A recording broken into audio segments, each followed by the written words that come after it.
Wow. Thanks for having us. It's so funny that his initials are TB. Christian was looking at the run sheet before, and he's like, man, there's a lot of tuberculosis on this run sheet. Like, I'm not sure I'm going to be talking just about says TB TB so all much. over it in different styles. I was starting to have like flashbacks to the room. And My thank you name's- to Tahir. I just wanted to thank Tahir for that music. It was just beautiful, and it really spoke to the heart, and I definitely felt it a little bit in my hips as well. It felt like a sin to not dance to it. I actually want to go home and Google some trance remixes of your stuff. If it doesn't exist, I'm Christian's gonna make some. I honestly had that. I was listening in my mind. I was hearing like a massive trap beat just kind of dropping over the top. I had of this it. thing going on where I'm like, get up and dance, be a free spirit, but I'm just not there yet. You know, I'm not ready. Maybe we can slay our egos over the next hour while we're talking. And Kath and Kim, stoked you didn't spend it on the pokies. I thought, yeah, great cause. yeah. But yeah, I'm Connor Van Vuuren, and this is Christian Van Vuuren, and we make Bondi Hipsters, along with, there's a third member of our team, Nick Boshier, who is overseas at the moment, just killing it in LA. He's just kicking goals. Sorry about it. Yep. Got a lot of fingers in a lot of pies, Nick does. He's the funny one, which is why we said don't mention funniness at all. Yeah. We're going to show you a short clip from Bondi Hipsters, just if you haven't, I mean, you would have seen a clip coming in, but this will just clear you in on the show a little bit, the web series. Here's a clip. Living in Bondi is totes amazeballs. I just love the lifestyle in Bondi. It's like hedonism and health in this perfect harmony, like a vodka protein shake or something. Bondi fashion at the Move is so, look at me, I don't give a shit. It's so fucking try hard. So try hard. Which is exactly why we dress so cool, you know, because we don't give a shit about not giving a shit. This year we started our own fashion label, so, It's called nothing. well, it's not called nothing, it's just not called anything. Which basically means that we save the environment by not having to print tags and labels and whatever. And we're just trying to minimize our environmental footsies. We get all our manufacturing done by Australasians here. We only use Australian Asians. We don't know his name, but we call him Bing Bong. With our skivvies, like instead of using prints on the front, we have Magnadoodle technology. It's vintage, recycled. You know V-necks? So we pioneered a thing called W-necks. It's like a pair of butler's chaps for your chest. We've worked totes hard for this. It's our time, Yeah. you know? It just feels like sometimes everyone wants you to fail. Peel up my, sit your game!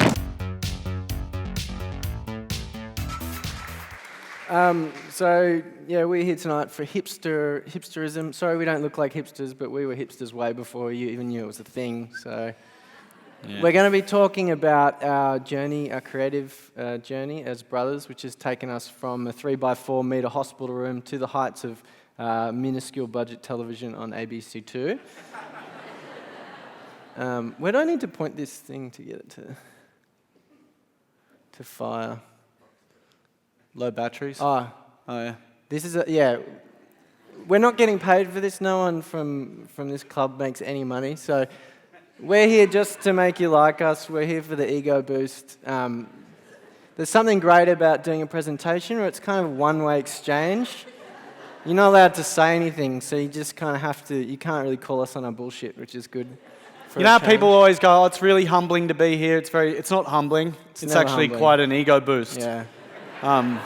Makes us feel really good about ourselves to think that we're invited to talk to 400 people. Christian's just got to get away from his little burden of joy as well. Oh, I just had a baby. Yeah. I didn't personally have I helped. I did the easy bit. But he's only 8 months old, so yeah, any excuse to kind of get out of the house for a little while and palm him off to my partner Adele, I'm going to take. So yeah, that's one of the reasons. And there's some influential people here.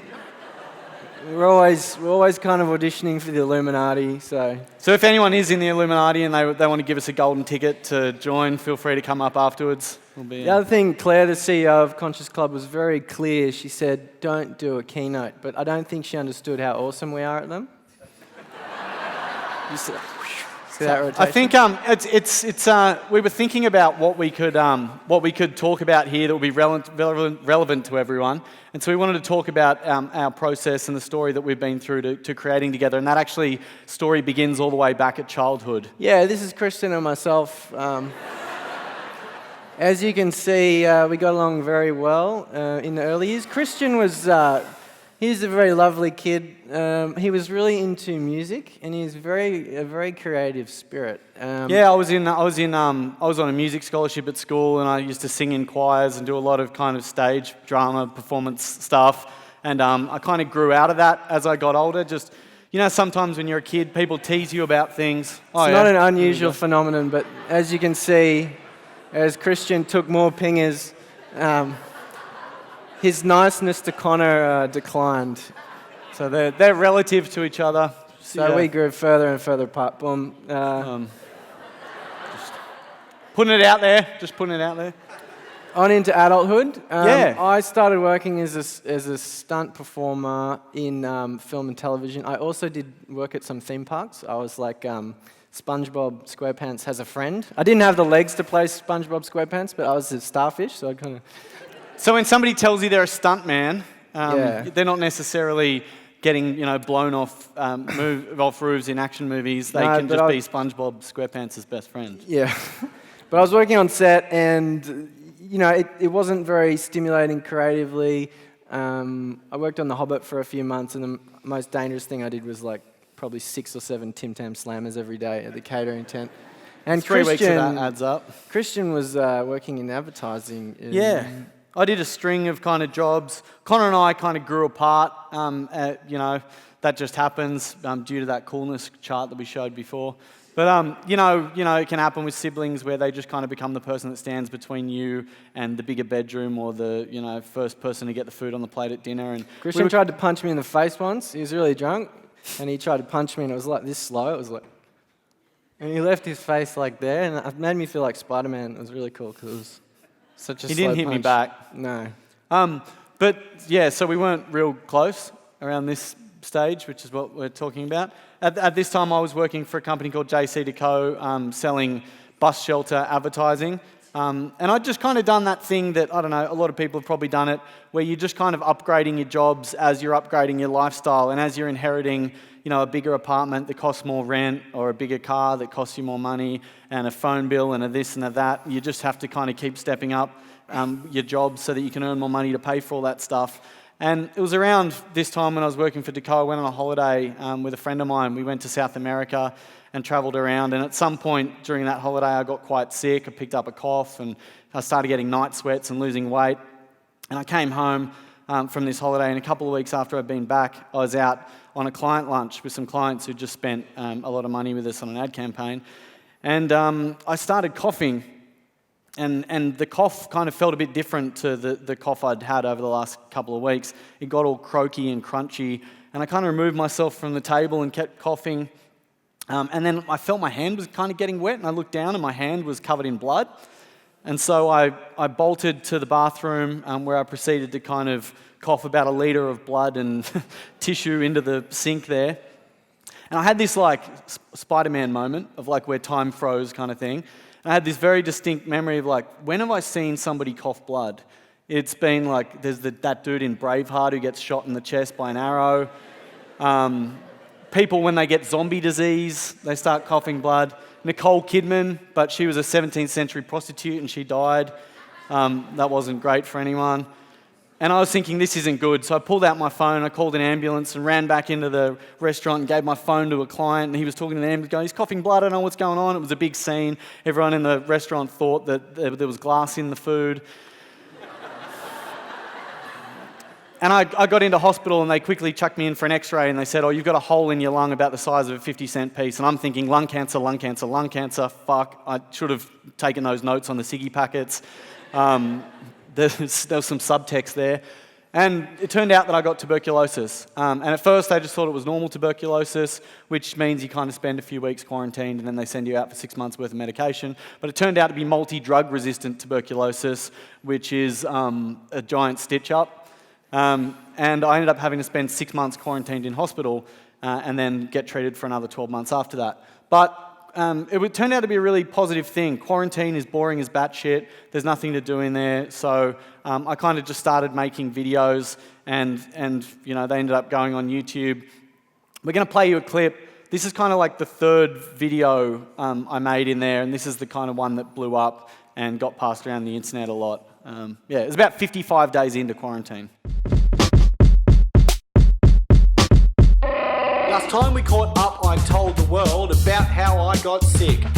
Well, now, my friends, I'm back again, and I'm fully sick. Fully sick. They let me out of hospital because they thought I was better again. But that created a monster. I got even sicker than I was back then. Heaps sick. So all up now, I've spent 7 weeks locked up here in this room, sitting here and pondering my own impending doom. I'd like to think that nothing's changed and that mentally I'm okay, but doctors keep on telling me that I'm acting kinda strange. Quarantine could make you crazy, but that hasn't happened to me. I wish that I could say that for phone face and hippity dee. Hello. Quarantine could drive you insane, but that hasn't got me yet. Unfortunately, I can't say the same for my mate, Mr. Balloonhead. Hey, yeah? Get well soon. Okay. Meow. So, from the perspective of a family, that was such a relief when we saw that. You know, you're so worried about that person, and Yeah. but you realise, like, he was actually doing it for everyone else, as much as it was an expression for himself. It was a way of, like, reassuring everyone in the whole world, well, all his family, friends, that he was coping. And it was, like, in a way, as far out as that seems.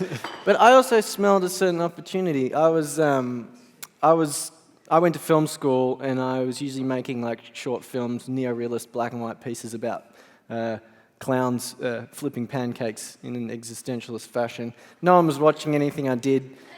Christian generated a massive audience. I was like, hey man, let's make some stuff. Let's collaborate.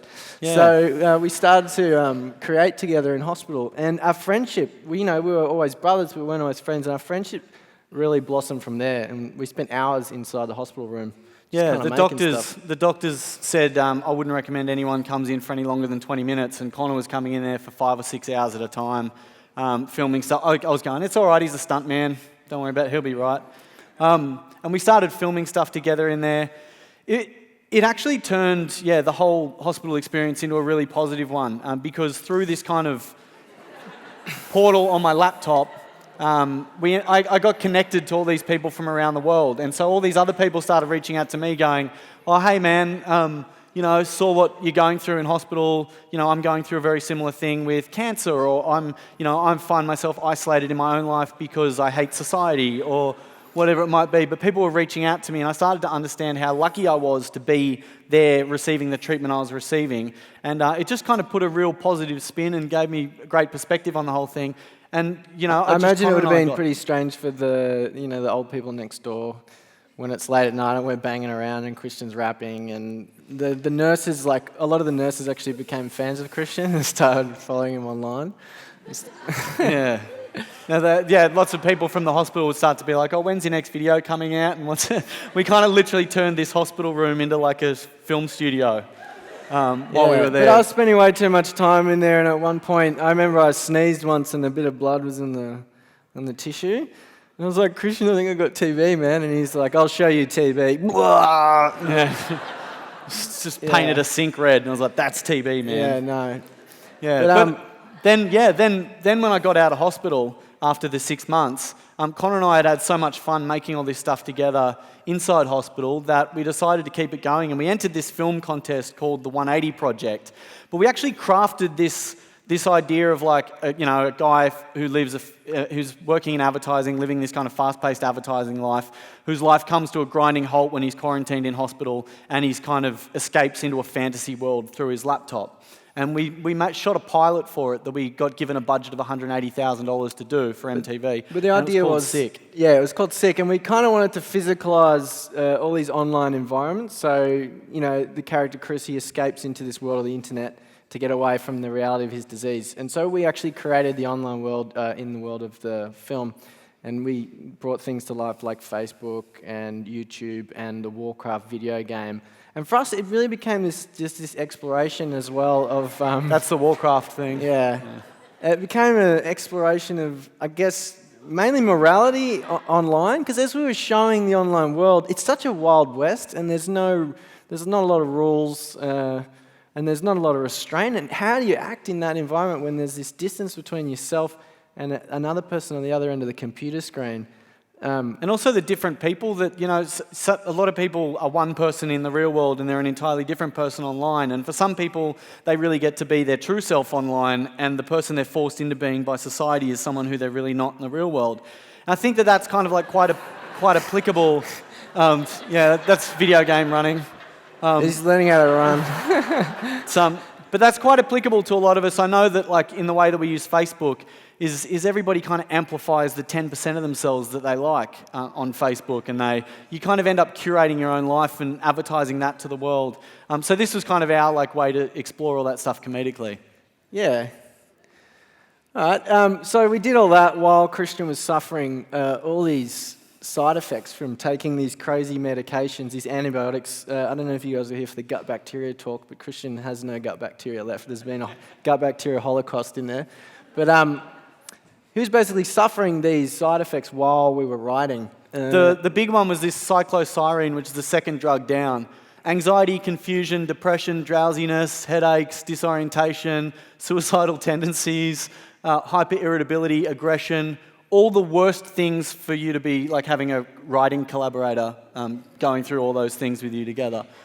I mean, writing itself can cause those Many things. of those, yeah. Let alone being on all the drugs. But when we'd gone through this process of making Sick, and I was just starting to come off my medications, I was like so fired up just to keep making stuff and keep the ball rolling. So I ran into Connor's room and I was like, man, I've got this idea for this web series about two guys from Bondi who are trying to start their own fashion label. They're a couple of hipsters and they just kind of talk shit about it on the couch. What do you reckon? And Connor was like, I was kind of a hipster about it. I was like, isn't hipsters like 5 months old, man? Like, come on. And I said, I softened it, but I was like, oh, it's kind of a shit idea. And then Christian's like, all right, man, I'm going to go do it myself. I was like, fine, go do it yourself. And he did it himself, and it was cool. And so I kind of went like this, and I was like, can I involve myself By myself, that was also kind of going, all right, Connor, I'll call Nick and sit around and have all these meetings with Nick. So obviously Nick Boscher was a huge part of all that stuff. But Nick, who's the guy who makes this stuff with us, he had done Trent from Punchy. He'd done the Beach Stars Whale cartoons. He just kind of like anything he does online gets 7 million hits. And so we kind of decided to work on this thing together. And we made ourselves a kind of promise of like, let's just try and put out one video a week of Bondi Hipsters. And so that was what we did for 47 weeks. We put out one video a week. We're gonna play a clip of the Bondi Hipsters characters, of them just kind of selling some of their fashion ideas. Here we go. The warning? No. But for all the rest of the clips we might play, like if you're easily offended. Oh, yeah.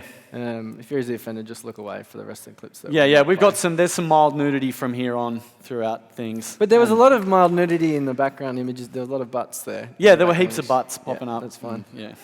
Since the dawn of eternity, mankind has lived in imbalance. Even in this day and age, women have been objectified and sexualized. So unfair.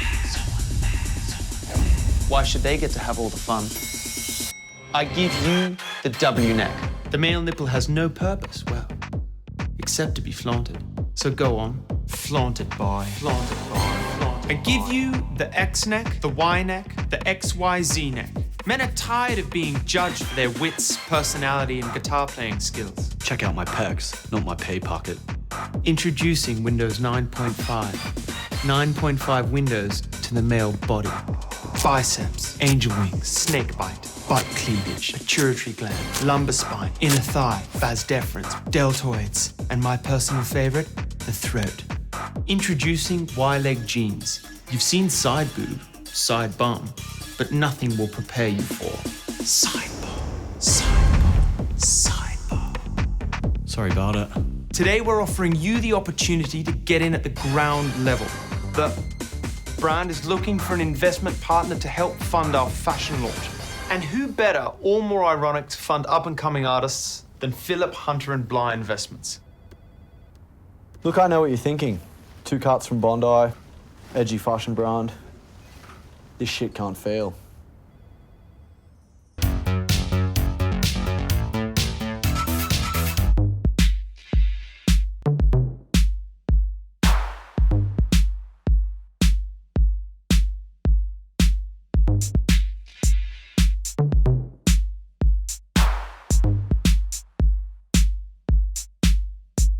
We have a healthy lifestyle by the sea. We eat organic and gluten-free. We do Bikram yoga and Pilates. We like soy lattes and goji berries. Fuck carbs, fuck fats, fuck calories. I snack on fucking celery. And then on the weekend I just don't eat, cause I'll be smashing lines off of toilet seats. Don't you read my tweets? I'm off my head, my heartbeat stopped. Fuck, you should be dead. That was intense. Do you wanna go to bed? No brah, let's eat some caps instead. You know what that sounds like to me? No man, It sounds like irony.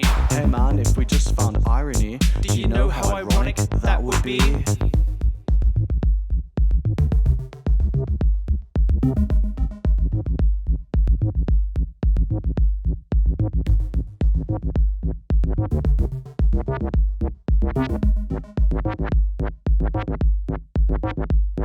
What do you get when you take a hobo? Add some emo, a touch of metro, a hipster.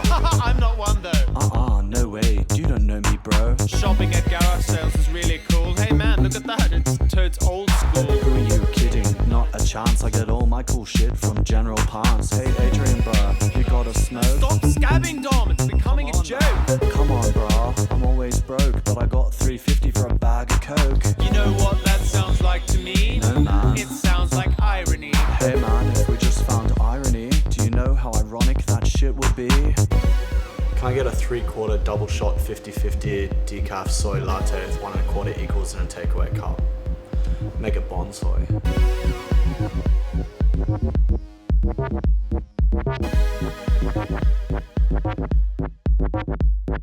We like to make up our own words that are loosely based on existing words. Like Toads, Mapes, Gorge Grill, Awkward Dick, Devo, Kaz, Presh, Deep Stitch, Addy, Vaj, Defo. And sometimes we change the sound of words A, like instead of rage we say rage, and instead of target we say target. But I don't shop there cause Target's gay. We don't shower cause it's a waste of water and it makes you look cool like you don't bother. But it's hard to minimize your environmental footprint when you have to wear so much deodorant. You know what that sounds like to me? No man. It sounds like irony. Hey man, if we just found irony, do you know how ironic that would be? Can I get a bacon and egg roll, please, with no aioli? And instead of aioli, just some oregano. And no bacon. Can I get a field mushroom instead, please? And instead of egg, can I get avocado? And can I get no roll? You know me, I'm on the 333. Bondi Beach to Circular Quay. I said, you know me, I'm on the 333. Circular Quay, then back to the sea. You know me, I'm on the 333. Bondi Beach to Circular Quay. I said, you know me, I'm on the 333. Circular Quay, then back to the sea. You know me, I'm on the 333. Bondi Beach to Circular Quay. I said, you know me, I'm on the 333. Circular Quay, then back to the sea. You know me, I'm on the 333. Bondi Beach to Circular Quay. I said, you know me, I'm on the 333. Circular Quay, then back to the sea.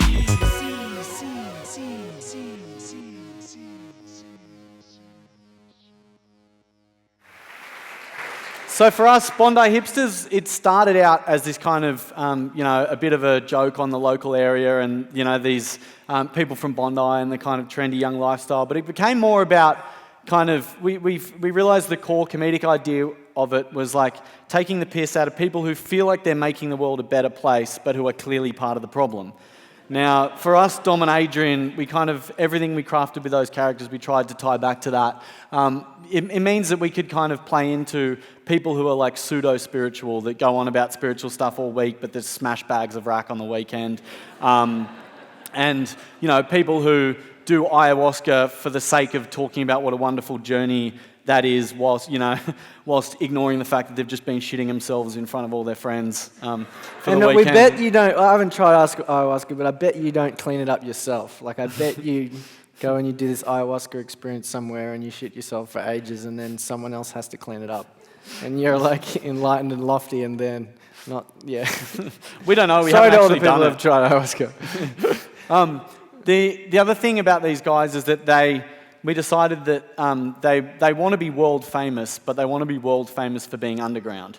Now, that's kind of like allows us to do all sorts of stuff with the characters. This means we can kind of, we did some like DJ tours where they were self-proclaimed USB Js, where they just put a USB stick in and press play, and the set was like already a 1 hour set that was all ready to go. We did this one gig in Perth, and it got 45 minutes in, and because we just pretend to push buttons and twist knobs and all that, Nick accidentally pushed the back button on the decks, and the whole 1 hour set went back to the start, and we couldn't work out how to get back to where we were. So we just had to press fast forward, and this whole set was like... and we were like saying, does anyone know how to use CDJ 2000s? But we did these photo shoots with the characters where we kind of took the... We like taking the piss out of celebrity culture a little bit. Miranda Kerr did this shoot where she kind of... there's this thing that when girls are sexualized in magazines where there's this... It almost feels like the magazine's pushing for them to say something sexy. And in this interview, she'd said, oh yeah, I've joined the Mile High Club. I did that on my own, both on my own and with a partner. And so we thought, you know what? Well, like, let's put that out with these pictures and have a guy say, yeah, I've had a wank on a bus. Because, I mean, it just seems so different. It seems kind of weird. We did Kim Kardashian's... where we just used a garbage bag instead, and then there's a bit of mangina. But we tried to, with these, like, try to have some kind of message behind them in the process of doing them. It's not just an excuse to get naked and embarrass our children when they grow up. What was that? So off the back of Bondi Hipsters, we ended up getting a call from the ABC, and they said, we'd love you guys to come in and pitch a show. So we did, and we ended up getting a show up called Soulmates. And Soulmates is about... Well, we imagine the Bondi Hipsters characters, we kind of imagine them reincarnated in different lifetimes throughout the course of human history. And we tend to be a bit lofty when we think about reincarnation. I know I always think I was like a wolf or something cool. Or like, I had a friend who said he was a Spartan soldier and stuff like that. But I always think I'm a Viking. Yeah. I have a Viking dream that recurs. But we have a theory where if you're a douchebag in this life, maybe you're just a douchebag in every life. Because the world seems to repeat the same mistakes all the time. Maybe we haven't changed that much since the time of the cavemen. And that leads us to our next clip, which is from the cavemen portion of Soulmates, which is about cavemen really experiencing things often for the first time.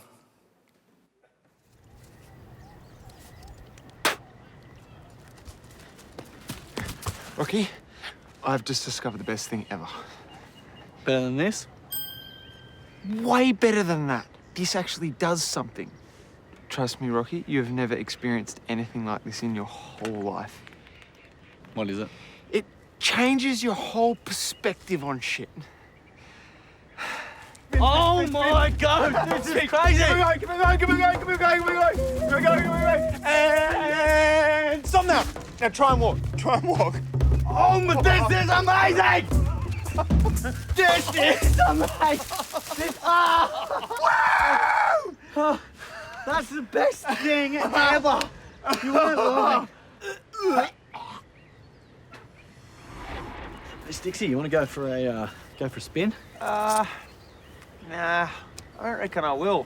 Come on, let's get on the dizzy. Oh, nah, I reckon it makes me feel a little bit sick. Righto. What are you doing? I'm going to go for a bit of a spin, aren't I? Ah. You're doing it on your own now. One cheeky spin. Dirty dog. Get in there. Hey, don't hurt yourself. No, should be right.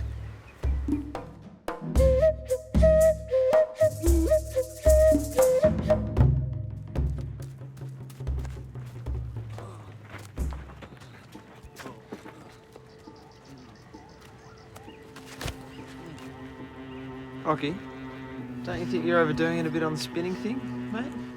Nah. I don't need it or anything. I just like the feeling.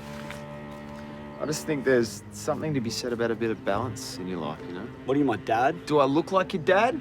You watch it, man. You watch it. Rocky, relax. I'm just kidding. You relax. Fucking chill out, man. You're all wound up. Just unwind. You gotta have a spin or something. Just a real good spin. Rocky, mate. Rocky, seriously, you're gonna hurt yourself, mate. Get away from me! Don't push me away, Rocky. I'm trying to help you. So stop this. Hey, it's not okay. It is not okay. Not with me.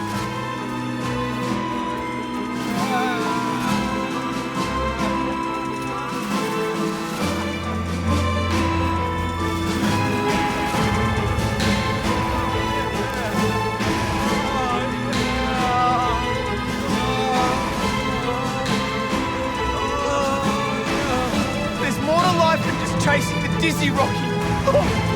Look where we are.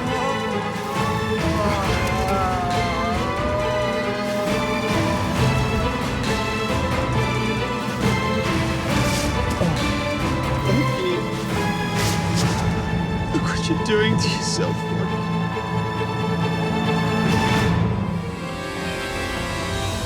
Rocky. Enough! This has got to stop!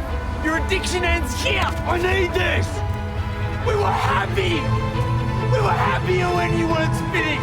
Don't you see that? This is what makes me happy! You don't get it! There's nothing else for me! You're gonna kill yourself, Rocky! You're gonna spin out! You don't like it, leave! Get out of my life! Go! Run away like everyone else! I hate you! I fucking hate you! If you leave now, I won't be here when you come back, Rocky! I can't! I'm not coming back!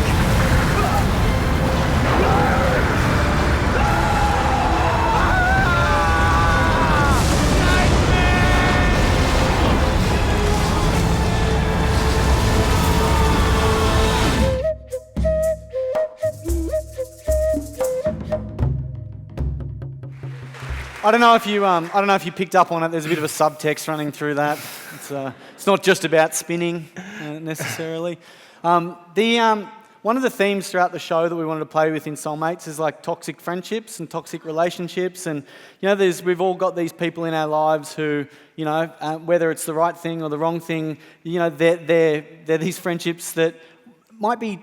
They might be bad for us in some ways. But it's just really hard to break up with a friend, isn't it? Well, how do you do it? I don't know how you do it. Yeah, there's not a thing. There's not like a social thing that is like a we shouldn't be friends anymore. Yeah, but I think as well, like there's this thing where with the characters in our show, like they definitely get something from each other, and we figure like to get away from a toxic friend, you kind of need to work out like what you're getting from them and try and get it from somewhere else. Yeah, that's the thing with all these characters in the show, or the main two guys who reincarnate, is they're exactly who each other need in every lifetime, but they're also the cause of each other's problems.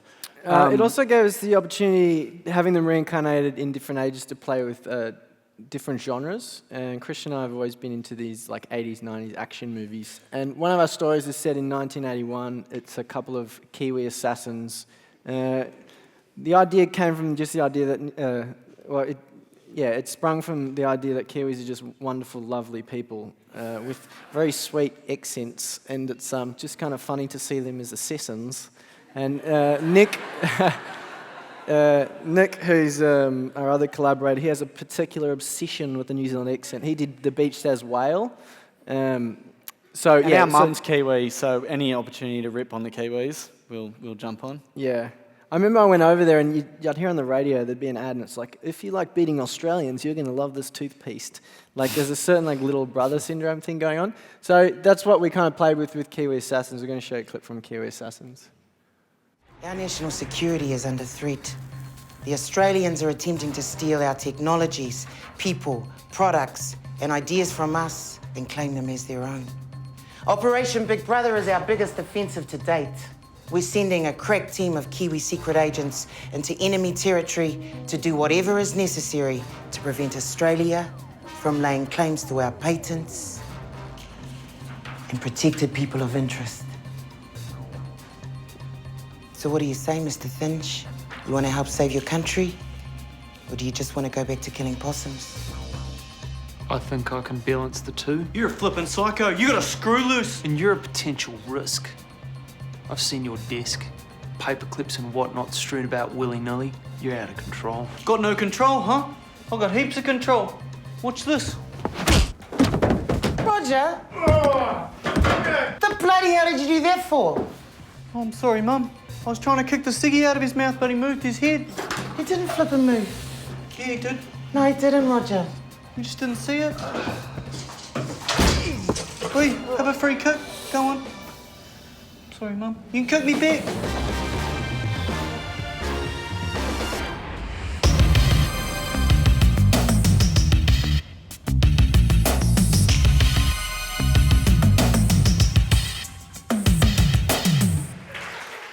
So those two characters are like Roger Blade, the character that I played. He's like New Zealand's top cop, which means that, you know, he's kind of, what's the worst case He's pinged a couple ever of encountered? kids for like graffitiing toilets, and he's caught old ladies for shoplifting. That's New Zealand's top cop. Yeah. And Terry Thinge is a possum exterminator, which makes him the deadliest man in New Zealand. Yeah. One of the other stories that we obviously brought the Bondi Hipsters characters into Soulmates. So these characters we knew really well from making a lot of stuff online with them, but we'd never kind of been able to get them off the couch. And they're constantly kind of talking about their fashion label and talking about their fashion ideas, but we'd never actually been able to throw them out into the real world and kind of pursue that. So Soulmates was a lot about that, was actually like seeing them create their fashion ideas and then seeing them pitch them. They've got the fashion brand called Sodomy that is like their competitor in the real world. It's based loosely on a fashion brand that's not local. It's an international thing. There's this one character, the guy Connor plays. His name's Phoenix, and he's kind of the face of Sodomy. And he's in this particular scene we're going to watch from Soulmates. He's like a yoga instructor / male model / cool everything. And in the scene we're about to watch, they've gone there and Adrian's trying to impress him, Nick's character, to ask him to become the brand ambassador for the show. And meanwhile, Dom's kind of a bit upset with him because Dom's going out with his ex-girlfriend, and so it doesn't really work out. But here's that clip from Soulmates. Dom's trying to flat. Yeah, no, don't touch me. That's it. No, Oh, nice release, Dom. yeah, no, that wasn't a fart. Oh, it's not a thing. Yeah, Dom, it's okay. There's no judgment here. This is Bondi. Cool, yeah, that's fine. It just wasn't a fart. It was some compressed air under my shoulder blades. Dom, farts are healthy, okay? They detoxify the body and release the deep gluteals. Cool story, but I didn't fart. Dom, why are you bringing judgments into your practice? I'm perfectly okay with farting. I just didn't fart. Prove it.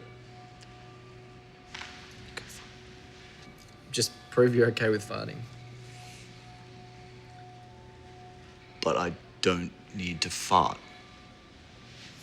Dom, it's okay. I've got this. Thanks, Adrian.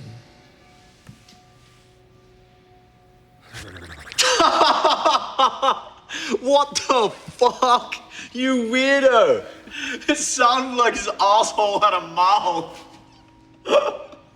Yeah, okay, I'm sorry about Dom. He's a bit of a young soul, so... Oh, what, and you're an old soul because you can longer than I can? I'm just saying that farts are only funny in your first lifetime. Sorry, man. Get more lifetimes.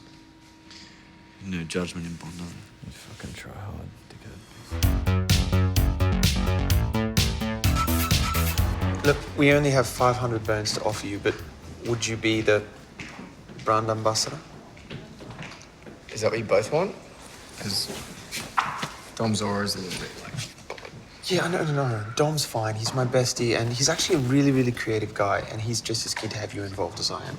Come, bro, let's get the fuck out of here. I've got dinner with Kelly. Oh, yeah, you and Kelly are like this thing? Yeah, well, sorry about it. You win some, you lose some. Oh, no, we weren't. It was just like an exchange of energy. How do you like this exchange of energy?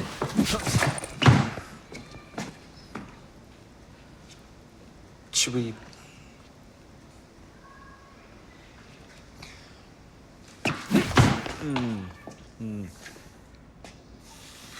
See you next week. Namaste, Phoenix. So we went through a bit of a transition from making stuff online through to making stuff for TV. And there were a lot of things we learned on the way. It was a massive increase in workload. One of the biggest things in terms of the writing was that, making stuff online, we could just write a sketch, send it amongst ourselves, make a few changes, put it online, and we, no one would have to feedback on it. But now that we're working with the ABC, we were receiving network notes. And this is one of the network notes that we got about a year into development. I'm not going to read it all, but I suppose I'll just read the bottom bit down here. This is like an actual work email we received, like a legitimate. And in fact, I think this was the defining moment in my filmmaking career where I was like, I'm on the right path. This is destiny. But so there are scenes in the script, Macquarie Bank, for example, where the word works perfectly. But you are creatives, you are generators of ideas, formers of taste. Come up with words or phrases that can be used instead of the C-bomb. Seriously, I know I've said this before, and I know you've ignored it before, but this is a fucking network note. Don't use cunt in your scripts. That was the high point of the Soulmates process. So what have we learnt? We just wanted to make sure that we kind of gave some, I suppose, little nuggets, and hoping things. When I watch a presentation, I'm always just kind of keeping an ear out for insights. So we thought we'd group them all together at the end. The first one is, I once saw a 75-year-old throw himself down the stairs probably 3 or 4 times to show a 22-year-old how to do it. And I once saw my mum fall over, and she's all right. But when my mum fell over, what happened was she caught her foot, and then she started to teeter. And she kind of tries to run her legs under her body, refusing to accept that she's falling faster than her legs can run. And then what happens, she reaches this 45-degree angle, and that's where you kind of want to be if you're a sprinter, exploding out of the blocks, not my mum holding shopping bags. And so when she hits the ground, she doesn't as much hit the ground as like sprint her face into the ground. She's fine. She's all right. She's good. But I thought about like why is it that a 75-year-old can do it so easily, and my mum had so much trouble with it. And it's because she didn't want to fall. She never accepted the fact that she was falling. But this guy does it all the time. He's built falling into his practice, because sometimes it's better to fall than to try not to fall. Like, you know, when you step on a piece of Lego and your foot just kind of buckles and then you're all right. So that's insight number one. Don't be afraid of failing. You know, we put a lot of stuff online that has gone great and other stuff that hasn't gone so great, but the whole way we've been learning, and one of the great things about the internet is that people tell you when stuff's shit. The power of yes, I mean, this should apply to people in lots of different fields and lots of different things in life, but too easily we'll just say no to things, then they can't go anywhere. For us in the creative space, when we're kind of working on things, we all try, and we're still learning this all the time, but we all try just to say yes, and even if you say it like, at least it could go somewhere. We struggled with that at first because we went to LA, and they call that the LA no. The LA no is, we really want to work with you guys, it's really great, So we kind of got swindled by that one. Next one is non-verbal communication. We have this idea that you should be able to kind of turn the sound off on a film or some project like that and still be able to understand what's going on, because you kind of catch on to the undercurrent of conversation, and it's really good for us to be attuned to that in everyday life. Also, passion versus income. Yeah, the big thing I suppose the biggest thing for me that I took out of the whole hospital experience and the thing of being, is when I was there was a couple of dark points where they didn't know they were going to be able to crack the right combination of medications to get me out of there. I didn't know how long I was going to be in there, but never once on the darkest nights when it did get, it got super fucked up in there. I had a lot of nights of like crying and running around punching walls and all that. It wasn't all rapping and making videos. But never once in any of those low points did I think, I wish I worked harder, or I wish I put more hours in the office. It was constantly like the thoughts that really stuck with me are like, I wish I used my days to do something I fucking love doing. Or I wish I got closer to my family, or I wish, I had apologised to the people that I wanted to apologise for. So I think from a career point of view, just everybody's going to have a moment at some point in their life where they're going to be struck by their own mortality. That could be when you're 60, could be when you're 70, could be when you're 30. I was lucky to have this moment when I was 27. But just think about that every now and then, that you're actually spending your days. We spend so long working, doing something that you actually enjoy doing and that you feel proud of, and that you like doing. I mean, you need to make money in Sydney because $70 gets you like 3 things at Woolworths. But think about. And lastly, stingrays. We have this idea that all your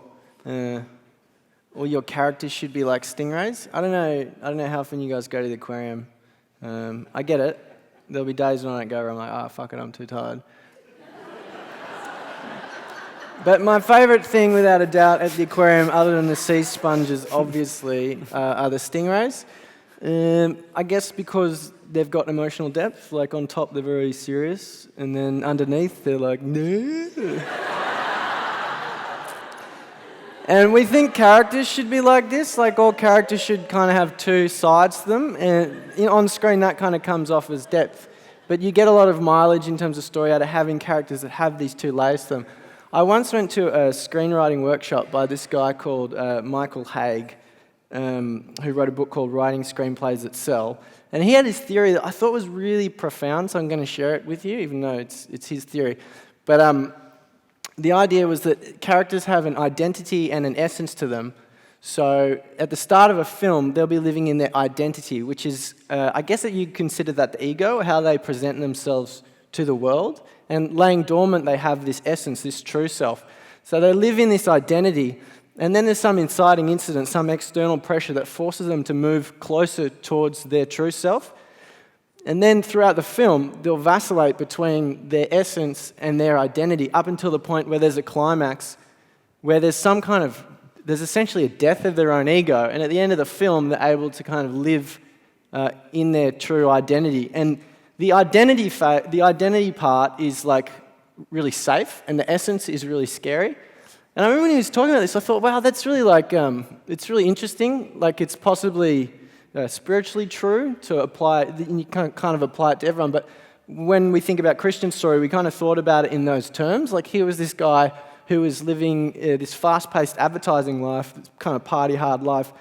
And this creative side to him was really dormant. And then we started to create together. And then after some time, he beat the disease, and now he lives as the broke artist that maybe he was always supposed to be. And we figured, on screen it's simple and we've only got those two layers on screen, but maybe in real life we have, more levels to us, and it's this kind of unraveling to try and get to the core of who we are, and it never really ends.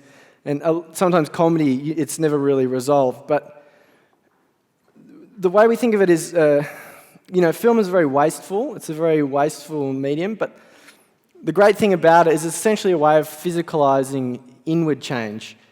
And we all need to believe that's possible, because the idea is that the inward change can affect the outward world. So that's kind of, that, I guess for me, and I don't know, Christian as well, that's the real thrill we get about it, is we get to be part of trying to inspire people to make this inward change that will then affect a greater sphere of influence.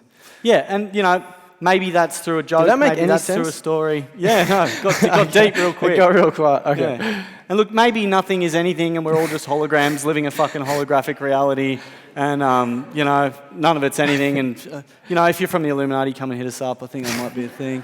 Cool. But, hey, Right. Thanks for peace. listening. Thank you for having us. Cheers.